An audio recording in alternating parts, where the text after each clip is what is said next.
medicamentos que se usan Los opioides. para dos cosas. El resultado es calmar el dolor, ¿no? Pero primero es la inhibición de la transferencia, digamos, del glutamato. ¿Tú se acuerdas del glutamato, no? ¿O no te acuerdas del glutamato? Sí, ¿se acuerdan? ¿Quién no sabe qué es el glutamato? Sin pena. ¿Quién no sabe qué es el glutamato? ¿Alguien más no sabe qué es el glutamato? ¿Cuál es el neurotransmisor excitatorio más grande del cuerpo, o de mayor cantidad del cuerpo? ¿Okay? Si yo quiero transferir un impulso a otra neurona, ¿sí? Digamos, imagínense que es una neurona, viene otra neurona, viene una, vamos con el tema del dolor, ya que estamos acá, viene el dolor,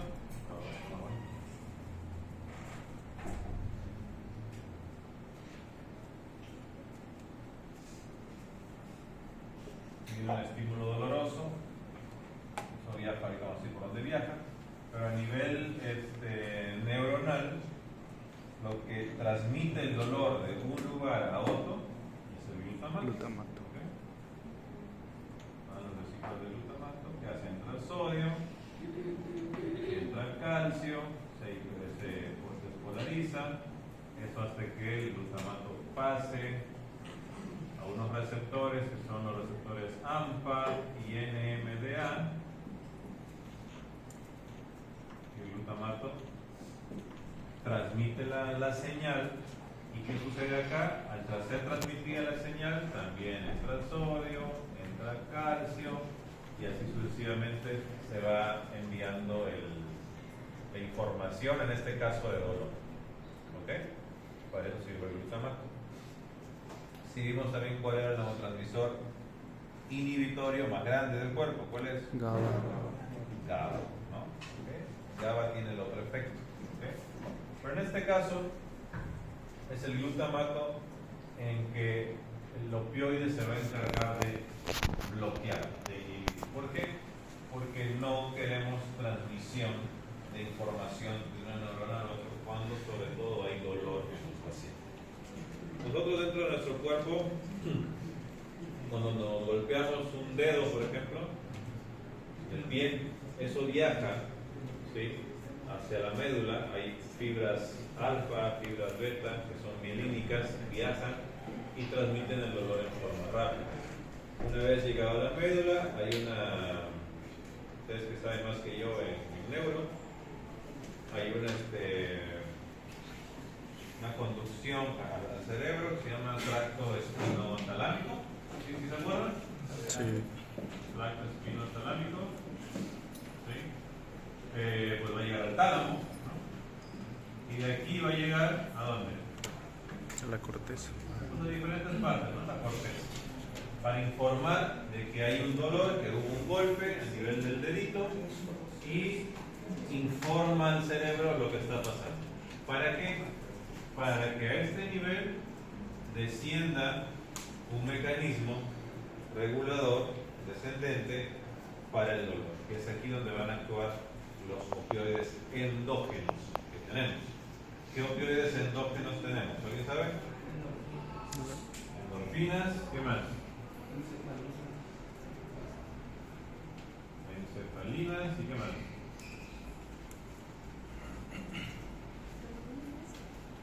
¿Cuál?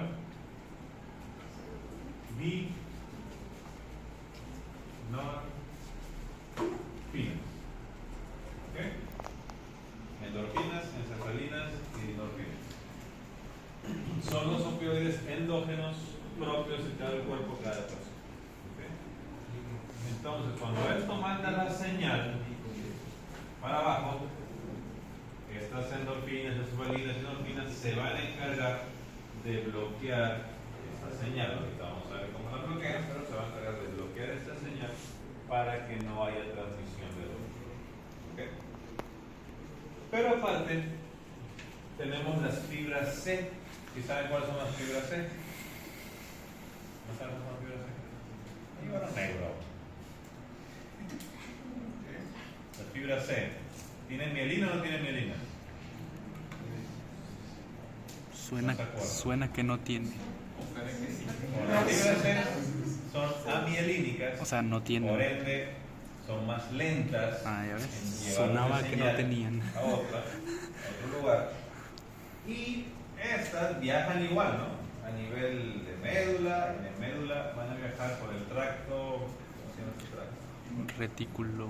Espino. Espino. ¿Cómo se llama? Tracto espino. No me acuerdo, no me sale fácil, ¿no? La idea es que este tracto va a llegar al sistema límbico. ¿Y qué pasa cuando llega al sistema límbico? Aquí viene, ya empieza a actuar factores fuera del dolor, pero asociados a dolor. ¿Cómo qué? Como el llorar. Cuando alguien se golpea, pues da una lagrimita, ¿no? Bueno, No, a mí no. es por eso. A mí no. Sistema límbico. O empiezas a gritar, o te empieza a dar euforia, o empiezas a golpear otra cosa cuando tienes dolor. ¿Por qué? Porque está involucrado el sistema límbico. ¿Okay? Es más lento, es cierto, llega más lento, pero está asociado en este caso al golpe que tuviste en el dedo. ¿Okay? ¿Sí se entendió? Hay dos vías cuando a alguien se le duele, una vía rápida, una vía lenta, una se va a la corteza, tálamo, y otra se va al sistema límbico. ¿Okay? A grandes rasgos. Los opioides van a actuar tanto en el tracto descendente para neutralizar el glutamato, como también a este nivel del sistema límbico. Es por eso que los opioides traen bienestar a una persona a pesar de que tiene dolor. ¿Okay? Los soldados, a veces creo que en las guerras mundiales, ¿no? Que los soldados estaban heridos y estaban a punto de morir, sentían paz, sentían tranquilidad por la cantidad de opioides endógenos que secretaban y los hacían morir. Uno se daba cuenta que cuando ya estaban tranquilos, no le duele nada, a pesar de que tenían media pierna rota o sangrando, ya sabían que se iban a morir, ¿no? Porque estaba en la fase de la segregación endorfínica.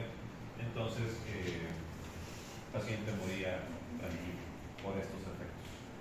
¿Okay? Bien, hasta ahí se entendió. Luego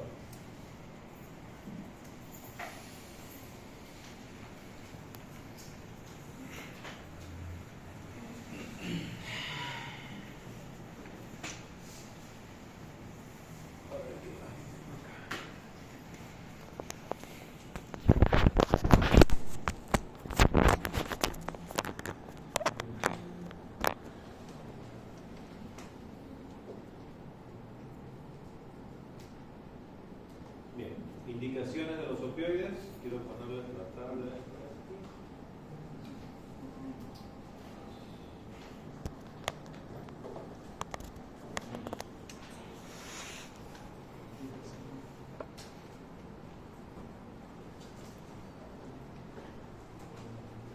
¿Cuándo indicamos opioides a un paciente? ¿Se apagó o se fue la noticia?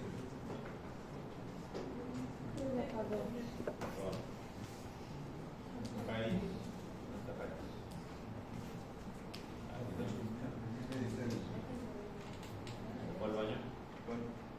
Ándale,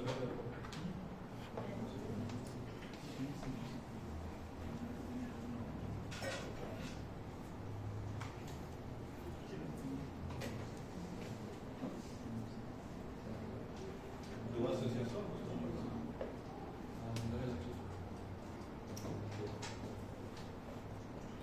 Bien, tenemos tus cuadritos la escalera terapéutica, que ya la vimos, ¿de acuerdo? La vimos cuando vimos AINES. Bien. En este escalón, como ustedes ven, los opioides empezamos a dar a partir del escalón 2. ¿Sí? Opioides débiles, porque hay opioides fuertes y opioides débiles. Y en el escalón 3, opioides potentes, ¿sí? Más con analgésicos, y en el escalón 4, que por lo general son pacientes ya terminales, ¿sí? Se hace otro tipo de terapia con ellos. Dice ahí neuromodulación, ablativos, invasivos, con analgésicos. No se ve opioides, ¿sí? Se supone que se agrega todo lo que tiene atrás y se agrega algo más que en el escalón. Neuromodulación son medicamentos que se dan para modular el dolor crónico en los pacientes, ¿sí? Ablativos, por ejemplo, el paciente tiene muchísimo dolor, no se le quita con nada, pues por tratamientos invasivos se quema o se alcoholiza, no sé, lo que quieras, el problema nervioso, ¿no? Es un problema de un ganglio, se quema ese ganglio con radiofrecuencia para que el paciente no tenga dolor, ¿sí? Son medidas ya muy extremas, porque lo que se busca es tener una buena calidad de vida del paciente en sus últimos tiempos de vida que le queda. ¿Ok? Bien. Entonces, indicaciones de opioides, ¿en qué le doy? En dolor. ¿Sí? ¿Dolor? No, simplemente el dolor. Entonces,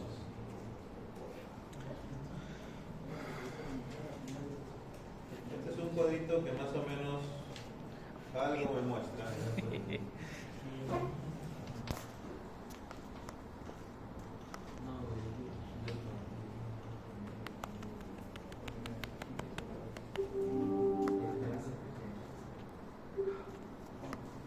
Leve y grave. Los opioides débiles, se puede decir así, tenemos al tramadol, propoxifeno o dextropropoxifeno, que es su primo, codeína, hidrocodona, ¿sí? Creo que la hidrocodona es la del Dr. House, ¿no? ¿Sí ven Sí, sí. Él era adicto a una sustancia? Al Vicodin. Grave, pues morfina, fentanilo, oxicodona, buprenorfina, hidromorfona y metadona. En otras situaciones de tos, ¿sí? Codeína, dextrometorfano y diarrea, loperamida. En los años 1800 y cacho, casi los 1900, se hizo un jarabe, se creó, digamos, la heroína como jarabe para la tos. Entonces se daban cuenta de que el paciente sí le quitaba la tos, pero lo seguían comprando a pesar de que no tenían tos, ¿no? Entonces se dieron cuenta del efecto adictivo de estas sustancias, ¿no? Y lo sacaron del mercado. Entonces mucho cuidado con los que se recetan, por ejemplo, para la tos seca, a veces dan codeína, dextrometorfano. Ya lo viví en carne propia con mi hija, con el dextrometorfano. ¿Se acuerdan que dije que se había caído, desmayado todo eso? ¿Se acuerdan? Bueno, no me había avisado que estaba con dolor de garganta, se había comprado unas tabletas de dextrometorfano y se había chupado una tras otra, una tras otra, una tras otra, y tuvo una intoxicación por dextrometorfano. Entonces, No sé el chisme. hay que tener mucho cuidado con lo que recetamos. ¿Sí? Y Jenny que le digo, ¿por qué no me avisaste que estás tomando? Porque uno lo primero que piensa, oye, ¿sabrá qué digo? No, papá, que me dolía mucho la garganta, ¿estás tomando? Sí, le calmó el dolor, pero pues vino al efecto secundario, ¿no? Entonces, si hay diarrea, pues loperamida es un opioide también muy bueno, pero hay que ver en qué diarrea damos. Imagínense que el paciente tiene una diarrea por infección y yo le doy loperamida, ¿qué va a pasar? Pues nadota. Se va a tapar, sí, es cierto, que la infección O se va a quedar adentro, ¿no? Entonces va a ser peor. Entonces tú tienes que saber en qué casos dar los medicamentos. ¿Okay? Yo realmente para estas cosas, diarrea, tos, prefiero dar las cosas naturales a medicamentos. ¿Loperamida? ¿Cuándo es una diarrea no infecciosa? Una diarrea no infecciosa por algo que comiste y ¿no? te sientes muy mal porque pues, a veces produce una diarrea osmótica, ¿no? Porque la comida está mal preparada, qué sé yo. Entonces, pues, yo nunca lo daba. Y en médico general nunca lo di, justamente por el miedo a que te vuelva infecciosa y lo complica al paciente. Y dice que receta cosas naturales. ¿Cómo qué cosa natural? Para la tos, ¿Un té? cebolla, ajo, jengibre. ¡Ah! ¿No? El carbón activado. Los probióticos, con eso sí mejor me tomo el medicamento. Efectos adversos, pues ahí está. Náuseas, vómitos, estreñimiento, somnolencia, inestabilidad, euforia, estados confusionales, retención urinaria, sequedad de boca, diaporesis, prurito, alucinaciones, hipertonía, mioclonías. Todo lo que ven ahí es producto de los opioides. ¿Por qué? Porque el opioide tiene 3 tipos de receptores. Bueno, hay más, pero los más conocidos son muscarínicos, ¿no? delta y kappa. Son 3 tipos de receptores. Ayer estaba leyendo un libro que tengo que se llama Fisiología Asociada a la Anestesia. Me voy a meter a ver lo de opioides. Está muy padre, pero se iban a marear mucho. ¿Quién me está marcando? Vamos a buscar otras fuentes más tranquilas.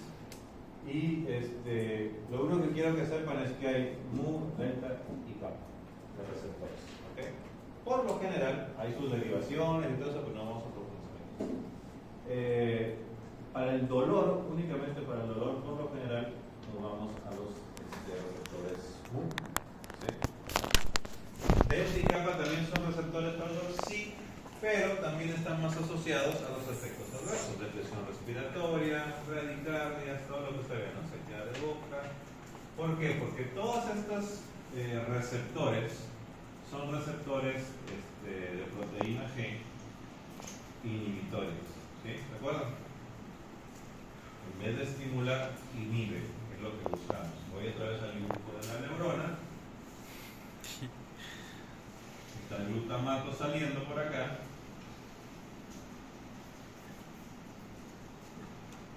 Y los receptores MUD están tanto a nivel presináptico como postsináptico. Entonces, ¿qué van a hacer? Cuando es activado el receptor opioide, lo primero que hace es saca el potasio. ¿Okay? El potasio sal, todos los iones positivos salen. Y por ende, ¿qué va a pasar con esa célula? Se hiperpolariza, se hace negativo. ¿Qué va a pasar cuando lo se hiperpolariza y está negativo?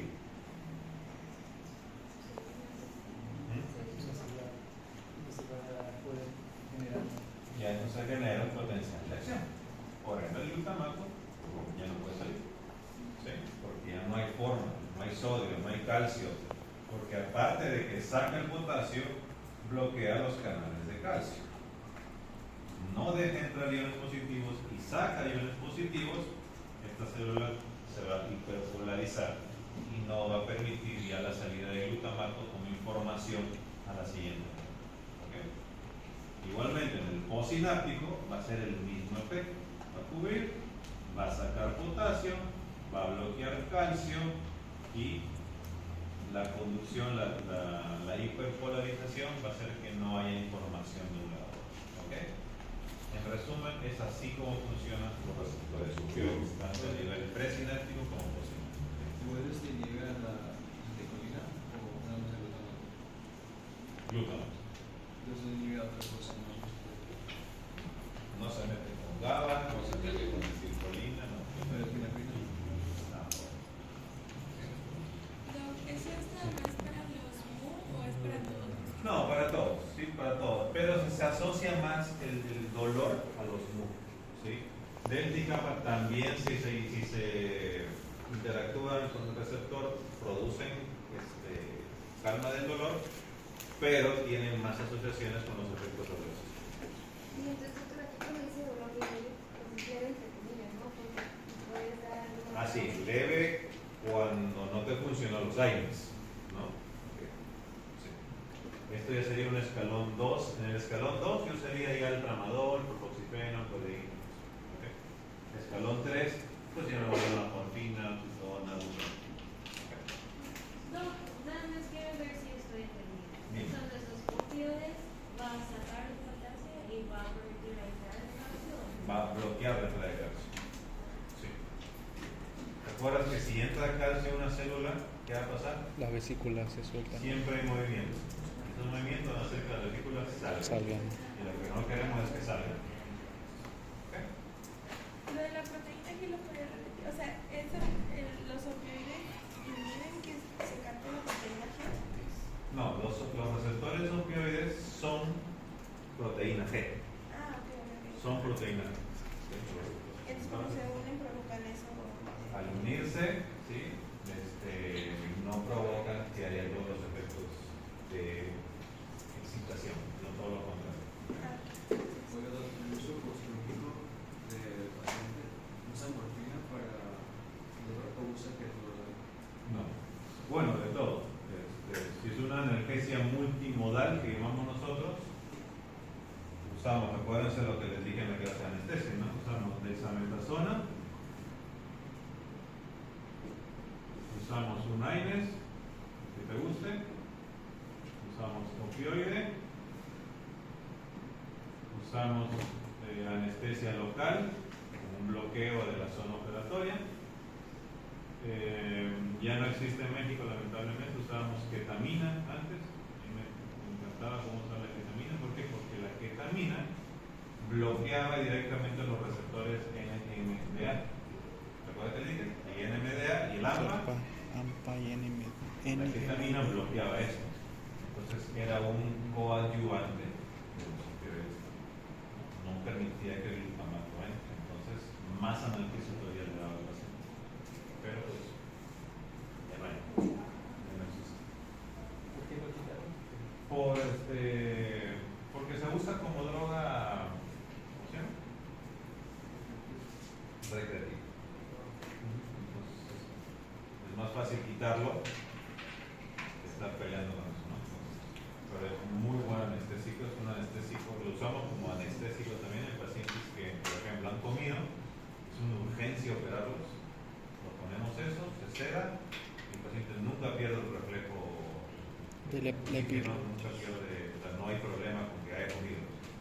Claro, está tirado y está disociado, ¿no? Porque lo tocas y está en otra onda, está viendo glandes verdes.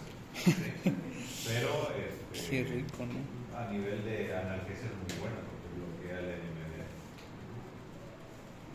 Todo esto lo damos para la analgesia postoperatoria. Incluye el opioide.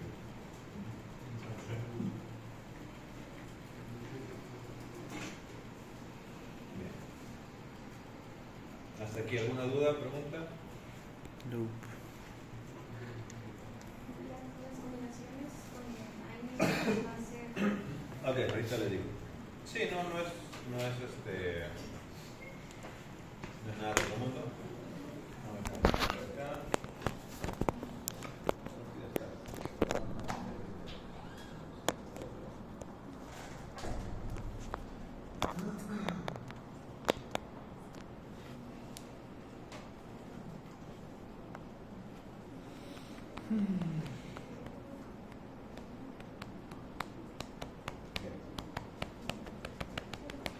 Vamos con la clasificación para que los conozcan.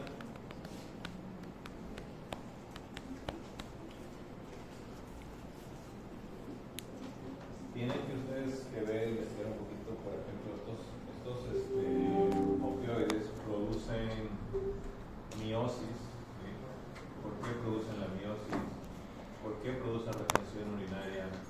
¿Por qué producen disminución del peristaltismo? Ahorita en un ejercicio de un caso clínico lo vamos a ver. ¿Okay? Son la clasificación que se tiene de los opioides. ¿Sí? Son los agonistas puros. ¿Por qué agonistas puros? Porque van directamente al mundo. ¿Sí? Por receptor 1. Tenemos los naturales, morfina en primer lugar, codeína y dextrometorfano, semisintéticos, oxicodona, tramadol, hidromorfona, sintético, metadona, fentanilo, metilidina, y hay otros más que lo usamos nosotros en anestesia, pero ustedes no lo van a usar, entonces está de más ponerlo. Agonistas parciales, pues los sintéticos como la buprenorfina. Agonistas, antagonistas. ¿Por qué llama agonista antagonista? Porque es agonista del receptor kappa y antagonista del mu. ¿Okay?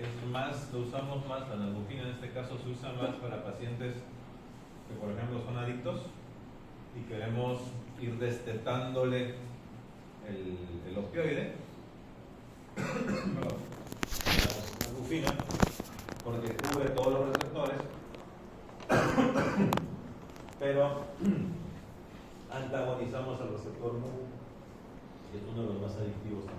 ¿Ok? Y antagonistas, el que hace el efecto contrario, es la naloxona. ¿Cómo se llama el antagonista de las benzodiazepinas? ¿Se acuerdan?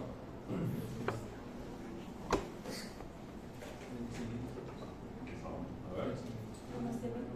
Lumacenil, ¿ok? Si viene el examen, acuérdense. ¿Cuál es el antídoto para la intoxicación? La naloxona. Ese es el antagonista. ¿Ok? Antagonista, como dice su compañero, gracias por decirlo, o el antídoto cuando hay exceso de opioides, es la naloxona. ¿Ok? Lo he usado poco, pero sí lo he usado y resuelve muy bien los problemas. A veces el paciente viene por dosis, no necesariamente de adicción, ¿no? Simplemente le dolía mucho, se puso, tomó mucha dosis de medicamento, de opioides.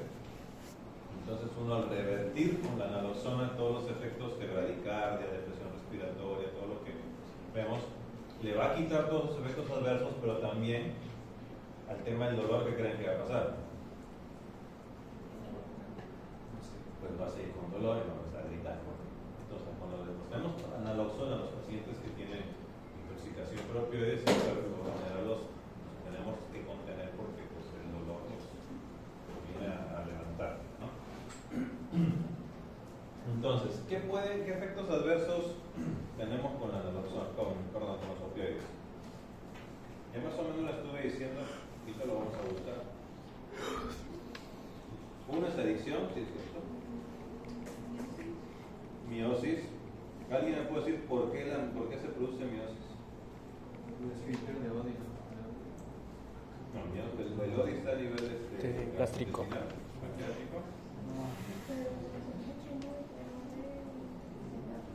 Pues por Hay un ganglio, tiene un nombre. el de estrellado. ¿Ah? El estrellado. No. Bircho. Nombre propio. ¿Cómo se llama un ganglio? Exactamente. ¿Cómo se llama? ¿Repites, por favor? El ganglio de Ehringer-Westphal. Oh. El tema es que a nivel ocular, ¿por qué miosis? Porque acuérdense, pues la idea es, si tú dices, no, pues es inhibitorio, ¿por qué puso la contracción, no? Ocular. Porque el opioide es un inhibidor del inhibidor del ganglio. ¿Okay? Por eso se produce la contracción. ¿Okay? A nivel respiratorio, el paciente va a tener una depresión respiratoria. ¿Sí? Acuérdense, se tienen que acordar, si no se acuerdan, es que el mecanismo respiratorio está dado, como en la regulación respiratoria está dado por el CO2. ¿Sí? En el centro respiratorio llega CO2, entonces se ve si el pH es muy ácido o muy alcalino, en base a eso se va a regular la respiración. Pacientes que consumen opioides, no hay esa regulación por el CO2. O sea, pueden dejar de respirar y están tranquilos de la vida, ¿no? 4 respiraciones por minuto. Toleran el CO2 acidótico, pero están tranquilos. ¿No? ¿Por qué? No pueden hacer también agarrar el sistema límbico. ¿Por qué le digo? El paciente está tranquilísimo, pero con problemas de respiración. Un compañero anestesiólogo que lo operaron me contó que le pusieron la inducción de anestesia, le pusieron el opioide y me dice, era gracioso porque ya sabía que me habían puesto el opioide, estaba en apnea, no podía respirar, pero estaba feliz de la vida. Era bien ilógico, ¿no? Entonces, ¿por qué? Justamente por el efecto del opioide. Va a haber bradicardia, acuérdense que todo es inhibitorio de bradicardia, aumento de la retención urinaria, porque si mal no recuerdo, aumenta el tono del esfínter, ¿sí? Es por eso que el esfínter no puede orinar. También hay a nivel central, hay una inhibición de la hormona antidiurética, pero el paciente no orina también. ¿Sí? Disminuye el peristaltismo. Hay aumento del esfínter de Oddi, a nivel vascular va a producir vasodilatación, porque es por eso que en un paciente que viene infartándose, ¿sí? Uno de los opioides que nosotros damos es morfina. ¿Por qué damos morfina? Sí, por el dolor que tiene el pecho, seguro que sí, pero hay otro efecto más.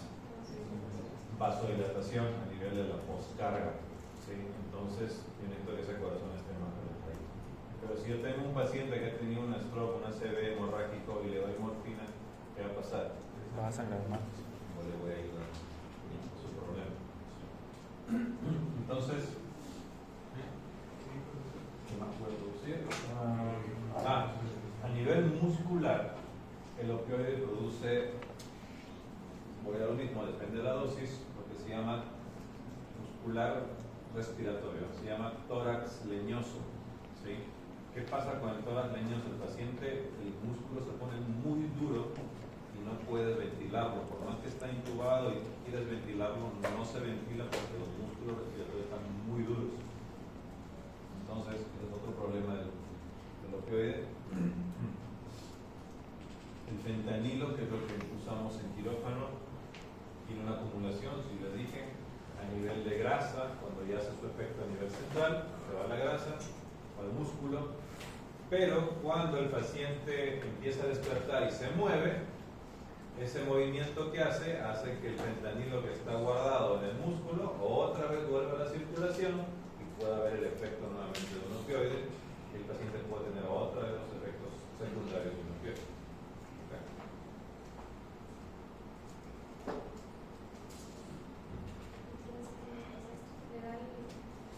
Pues soporte, oxígeno, cada que ventile si le falta alguien.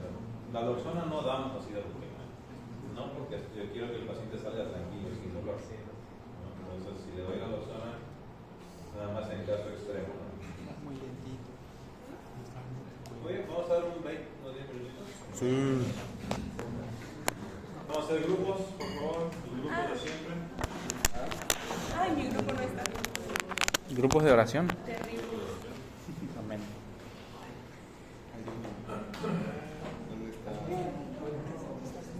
¿Mande? Mira, hay unas así, no sé quién está aquí atrás de mí. La neta no sé. Oye, Ariel, no sé si necesitas. ¡Ah!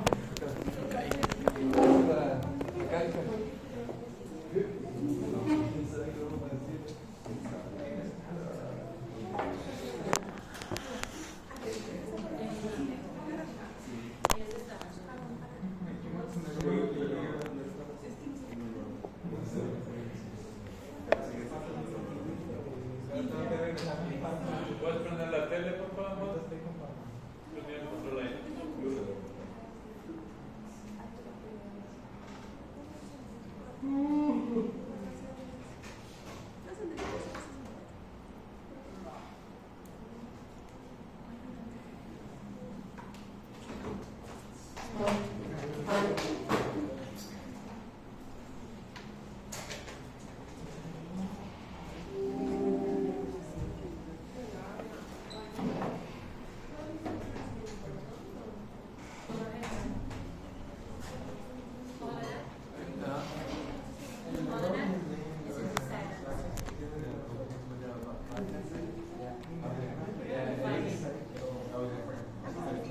No le tomé foto. No le tomé foto.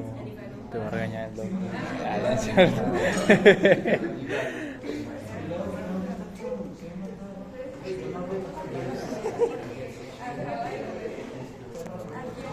Oye, quiero nada más dejarles un poquito lo que sucede con los receptores opioides cuando son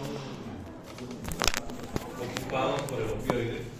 Lo que va a pasar es que va a producirse una fosforilación del receptor.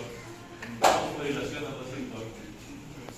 Esto se va a degradar, a la cuenta que el receptor se degrada, va a ser producir una endocitosis, va a ser comido por su propia célula, se desfosforila, o sea, se va a dividir, y nuevamente viene la etapa de resensibilización y se forma otro receptor más. ¿Sí? Esto pasa también, por eso producen los opioides tolerancia, ¿sí? Porque cuando el receptor está ocupado, ¿sí? Tienes que darle a veces más dosis para tener el mismo efecto. Pero llega un punto en que por más que le des más y más dosis, no va a ser el efecto por todo esto que estamos viendo, pero sí va a haber los efectos secundarios y vienen las intoxicaciones. Este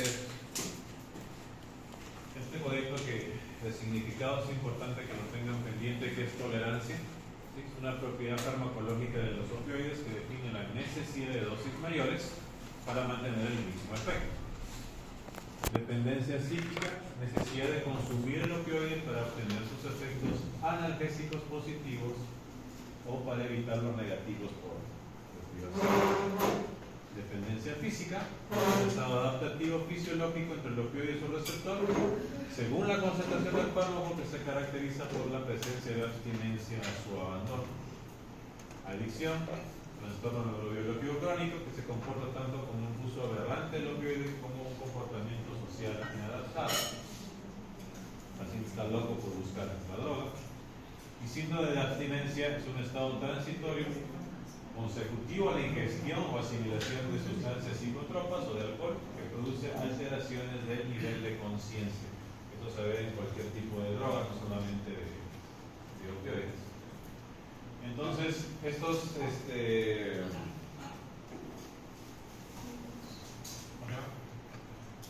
puntos necesito que lo sepan para que vean cuál es la diferencia entre uno u otro.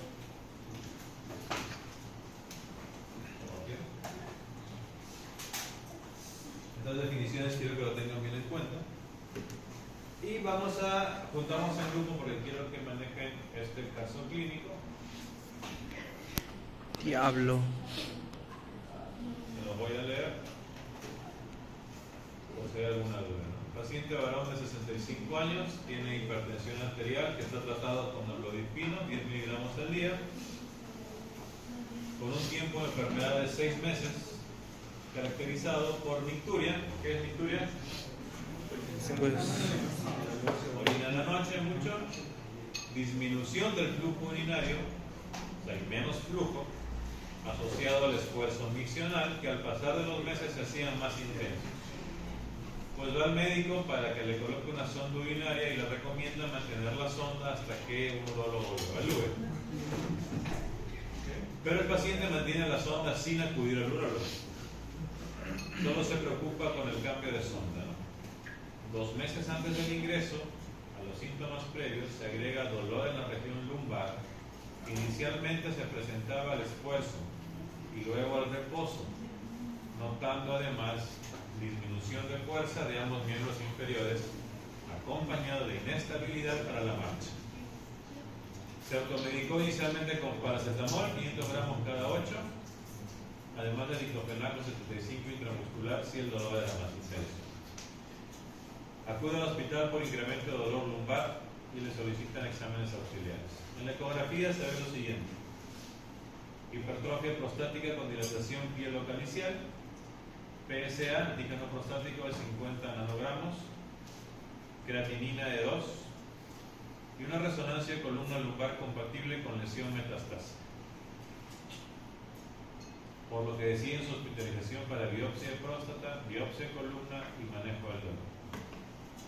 Inicialmente le prescriben metamizol 1 gramo cada 8 horas endovenoso. Durante su hospitalización, a la espera de procedimientos, el dolor empieza a incrementarse, rotando analgésicos a tramadol de 50 miligramos endovenoso cada 6 horas, presentando mareos, cefalea, acompañado de estreñimiento. Inicialmente eran tolerables hasta que se presentaron con mayor frecuencia, incluso llegando a presentar náuseas y vómitos, a pesar de que durante la medicación se indicaba tramadol de 50 miligramos más dimenhidrinato de 50 miligramos, que es un antihistamínico para los náuseas y vómitos. Se reevaluó el manejo del dolor, decidiéndose iniciar morfina 10 miligramos en tabletas cada 4 horas y con la consideración de una tableta condicional si el paciente presentara dolor a cualquier hora del día. A esta indicación se asocia amitriptilina, y 5 miligramos al día, la cual controla el dolor. Completa con los estudios solicitados, el paciente es transferido a urología para manejo y diagnóstico de cáncer de próstata con metástasis óseas. ¿Okay? ¿Hasta ahí está bien? ¿Alguna duda? No entendí nada. ¿No? ¿Alguna duda? Ah, muy bien. Bueno. Buena pregunta. ¿Eso es un caso que se va a hacer? Lo van a responder ahorita. ¿No nos va a mandar? Sí, puede ser. Sí. No, Miguel. Preguntas del caso. Pues es tu momento de brillar solo. Según el caso, ¿está de acuerdo con el manejo del dolor? Según el diagnóstico del paciente. B. ¿Cuáles son los mecanismos de acción del paracetamol, diclofenaco y del metamizol? Usted encuentra reacciones adversas de dichos medicamentos en el caso señalado. ¿Qué consideraciones se debe tener en cuenta cuando el paciente presenta insuficiencia renal? C. La rotación a tramadol estuvo bien indicada. ¿Por qué? Señale su mecanismo de acción. D. La indicación de morfina es adecuada en dolor crónico. ¿Qué formas de presentación se disponen los siguientes opioides? Tanto tramadol, morfina, petrina, no, porque no hay México. E. El uso de coadyuvantes en el manejo del dolor es adecuado, en este caso la mitriptilina. ¿En qué casos? De una explicación farmacológica a su respuesta. Se los voy a enviar ahorita a Haris y tiene unos 10 minutitos para trabajarlo y lo respondemos a cambio. ¿Ven?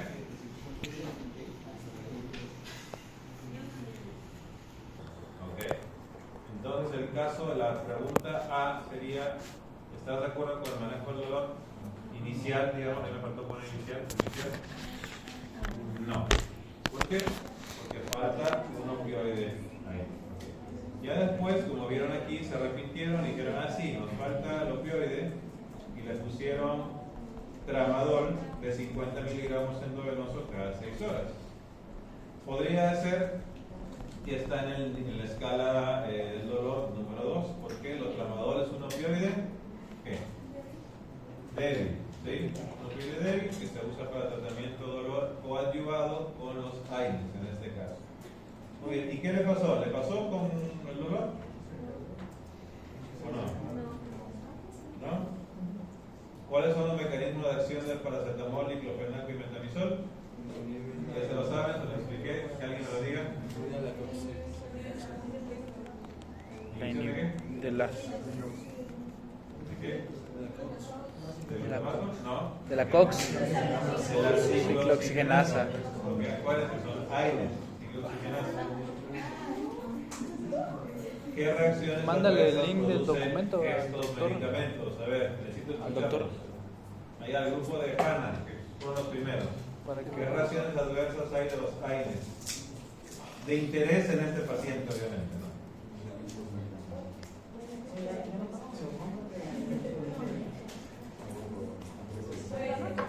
¿Ustedes quién lo tienen?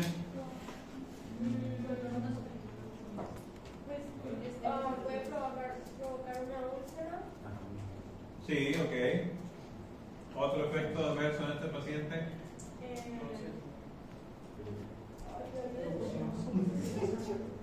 Erupción. ¿Qué más?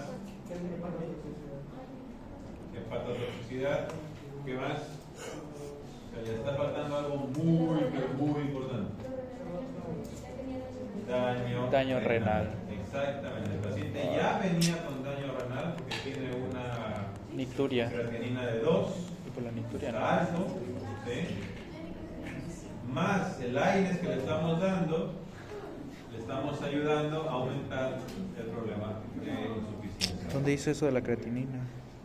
Esto es la consideración que deben tener en Ah. cuenta cuando el paciente presenta insuficiencia renal. ¿Ok? La rotación a tramadol, ¿estuvo bien indicada? Sí, ¿no? Sí. ¿Por qué? Pues porque no estaba funcionando el primer tratamiento y tenían que darle un... Por los Sí. efectos Porque secundarios. era crónico el dolor. Y era crónico el dolor, ¿ok? ¿Qué más? Ok, el tramadol es un medicamento, un opioide leve, ¿ok? Pero acá les voy a dar un tip, ¿sí? El tramadol, si bien es cierto, es un opioide leve, es uno de los que más náuseas y vómitos produce de todos los más te lo náuseas y vómitos. produce. Yo lo que hubiera hecho, le hubiera dado el dextropropoxifeno a ese paciente. ¿Okay? No digo que no le hubiera dado náuseas y vómitos, probablemente sí, quizás tú, pero hay menos chance que le dé que un tramadol. Oye, Doc, ¿el caso es real o es...? Caso real, claro. Doc, ¿se lo mandamos que el link o del documento? Ok, lo vamos a hacer. Ok. ¿Ok? ¿Sí se entendió? Acuérdense que todo lo que hablo en clase viene en el examen. ¿Y se acuerdan? ¿Qué le daría entonces? Bueno. Entonces yo le cambiaría, en vez de tramadol, le daría dextropropoxifeno. ¿De cómo? Propoxifeno. Proporción. Dextropropifeno.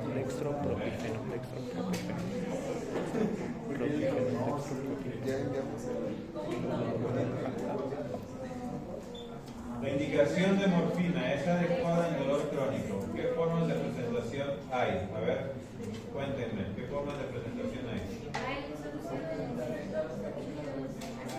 ¿Morfina qué hay? Oral, intravenosa, subcutánea, epidural, ¿sí es cierto? Pero en la presentación de la morfina hacen preparados, digamos, de la morfina, a veces endovenosa la preparan para que sea vía oral, o sea, sabe horrible, pero se hacen estos preparados, ¿ok? Doctor, yo tengo una pregunta. Dime. Gotas, ¿no?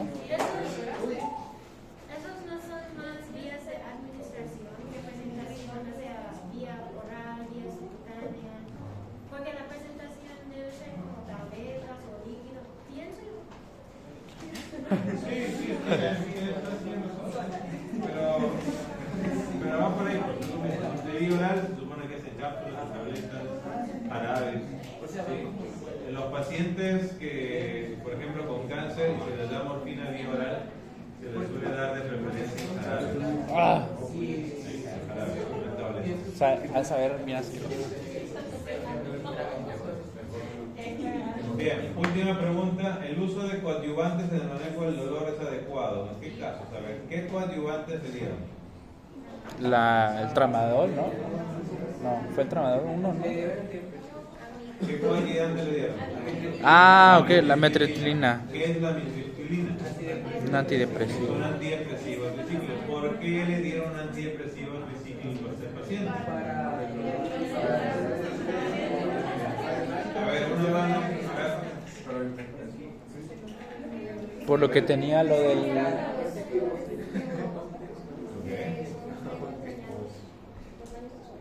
Muy bien. ¿Alguien tiene otra respuesta? El compañero respondió muy bien. Para que pueda dormir el paciente. Excelente. ¿Qué más? Pues para relajar, ¿no? Porque traía estreñimiento y todo eso. La El cefalea. coadyuvante mitriptilina, que es un antidepresivo, si bien es cierto, acuérdense que el paciente tiene un cáncer ya con metástasis óseas, el dolor lumbar que tiene y la debilidad de piernas, porque ya están tomados los nervios, ¿sí? Entonces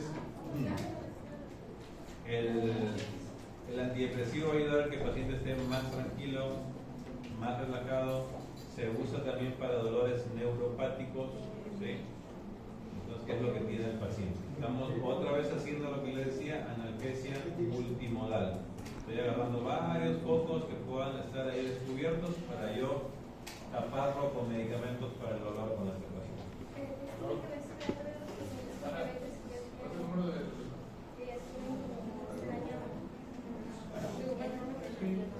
Yo les pongo, por ejemplo, tengo pacientes que a veces me llegan muy alterados por el dolor.